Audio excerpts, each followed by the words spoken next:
I wonder how that happened. Hello everyone, welcome to My Grandpa's Train. Today we're going to look at a few S-scale cars that are not manufactured by American Flyer. And well, first off, I'm using my 21004 steam locomotive to pull these. I thought it was appropriate because it's made of plastic. Most of my steam locomotives are metal, but not this one. All right, let's move down the line of cars that do operate. First up, this one I just received the other day. It's actually made on a computer and 3D printer. So this is a completely 3D printed model in S scale. It's really lightweight. He actually even 3D printed the wheels on the printer machine, and they roll quite well. I might turn them just a little bit so they're a little smoother, but this is really quite a nice model, and I just want to say thank you very much for that. So every piece of this has been 3D printed, as I mentioned, except for the axles and the hardware to bolt the parts together. These couplers he also designed and printed himself, and they function very well. They are non-operating, of course, but they work perfectly fine with the American Flyer couplers, and pulls the train around no problem. Let's take a look next down the line. This, I wasn't sure what it was at first. Actually, the next two I wasn't sure what they were. I had to do a little research. This is, from what I understand, a Des Plaines Hobbies tank car model. And I actually originally thought it was made out of metal because when I tapped on it, it felt cold and metallic. However, I was mistaken. It is all plastic. This tank car, unfortunately, has seen damage over its lifetime. Somebody tried gluing parts of it on with super glue. Take a look at the other side here.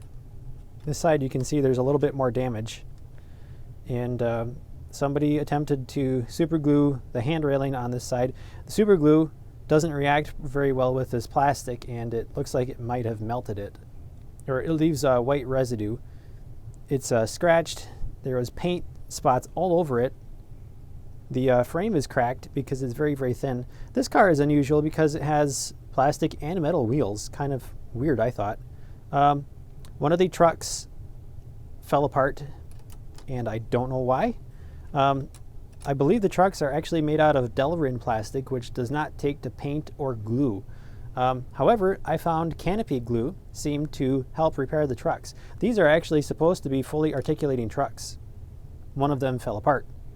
I got it put back together, and it seems to be rolling around the layout just fine now. Unfortunately, I don't really care for the flimsy nature of these finer detailed models. Yes, they look better than the old-time tin plate style, but I can't really appreciate that fine detail when it falls apart all the time. The same goes for this car here. I've actually featured this before. This is a S-Helper car, and it looks really nice. The detailing is pretty great. They're plastic trucks. The entire thing is very lightweight and actually rolls really, really well. The knuckle couplers are kind of chunky and square. There's a homemade coal load up in the top, which kind of looks like Rice Krispies. I'm not really sure. But anyway, great rolling car, very lightweight, easily derailed if not careful. Moving back, we have some very old S-scale cars. These, I believe, both of these were kit built. If I'm not mistaken, these are actually Nimco kits. So Nixon Model Company. This one is all wood construction. I replaced a hook coupler on this end with a knuckle coupler, and that's really great because the original hook coupler was falling apart. Moving back, we have our wood Nimco gondola, lettered for the Baltimore and Ohio. Let's move back over here. These two boxes are S-scale kits that I haven't put together yet, and these are not on my short list. Let me get the lid off here. So this is a Pacific Rail Shops S-scale boxcar kit, and it's not exactly on my short list to assemble.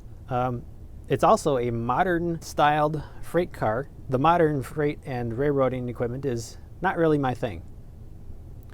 Not to mention, I am a little concerned about breaking all these plastic details. pulling a look inside this Nimco kit. Check out that 440 locomotive profile on the side there. That would be something cool to find, and I'm sure that they are out there, but they're pretty rare. This box actually doesn't have a kit inside. It's got a whole bunch of modeling details, and what's interesting about this kit is that there are plans for building freight cars. There are kits on this paper. Let me see if I can get it open. Okay, here we have plans for a Nimco S-Gauge welded steel boxcar kit. So I'll have to double check, but I'm pretty sure these are actually 2-scale drawings right on the page here. And the pieces for this kit do not exist. However, I feel confident enough to go buy all the wood and scratch build an S-scale boxcar to these dimensions, which will be kind of neat to try sometime, and then letter it for a railroad of my choice, possibly Chicago Northwestern. So that is an overview of my handful of American or S-scale cars that are not American Flyer brand. I couldn't feature a caboose because I don't own one. But we'll fire up the locomotive one more time and tune in next time to see what I'm working on.